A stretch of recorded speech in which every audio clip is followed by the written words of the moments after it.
राजपुर और भिट्टी नई जीत, राजपुर और भिट्टी नई जीत।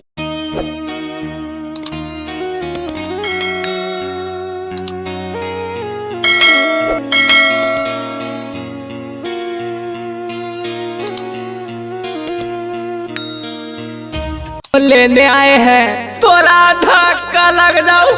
लेने आए हैं जीजा जी, दीदी को अपने घर ले जाने आए हैं। तो तू दीदी को घर ले जाने आया है तो हम दिल्ली से काची है प्याज छिले आए हैं। होली में पागल हो गया है कि तू?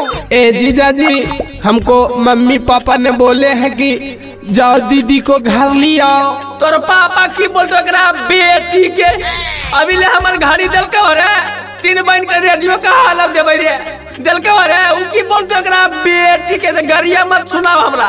जीजा जी ऐसे मत बोलिए, हमारा भी रेपुटेशन है। रेपुटेशन है, रेपुटेशन है गना जैसे।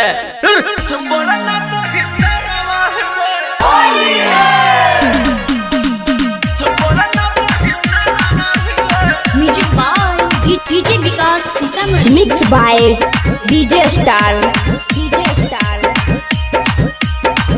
Bholenath recording studio Banawar Bishunganj. होलिया में मौगी के लेके जो न छोटका सरवा रे,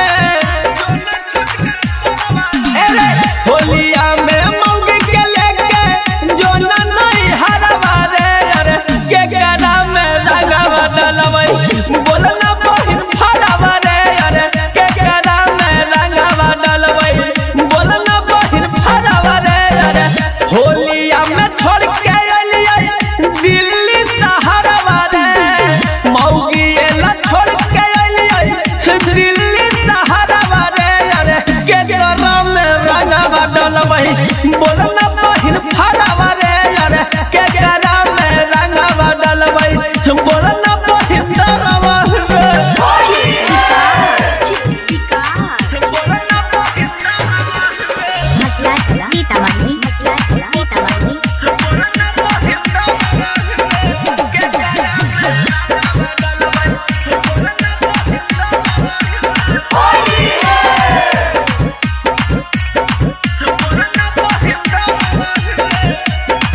रे सारावा अपन खैमी पुआ फुलौरी हम की खैबै रे, लेके जाही होली में मौगी के हम की झाल बजेबै रे। Bholenath recording studio Banawar Bishunganj.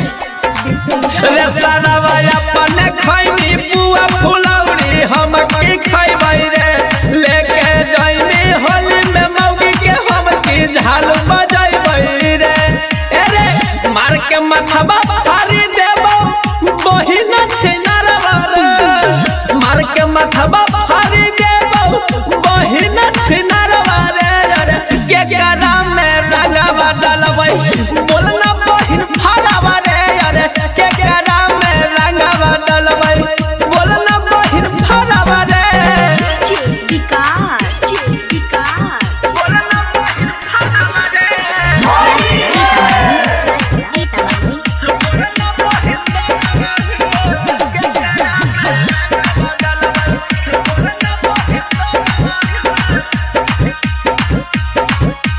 Bholenath recording studio Banawar Bishunganj. रे सारावा होली में गो हमारा साप बन के छोड़ी दे दासल रे, हमरा त शौक लगो हो ही तू हमारा मौगी से फसल रे।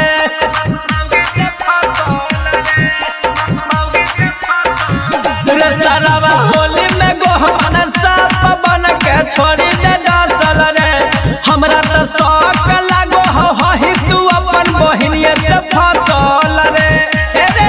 कुंदन बिहारी के भी गल न जतरवा रे, राइटर रवि के भी गल न जतरवा रे, के गरम में रंगवा डलवई बोलना बहिन फरवा रे, अरे के गरम में रंगवा डलवई बोलना बहिन दरा रे। बोले रे तेरा बहिन के गरा में डलवई गए अम्माया बंदा रही 9 साल लेके चल गए।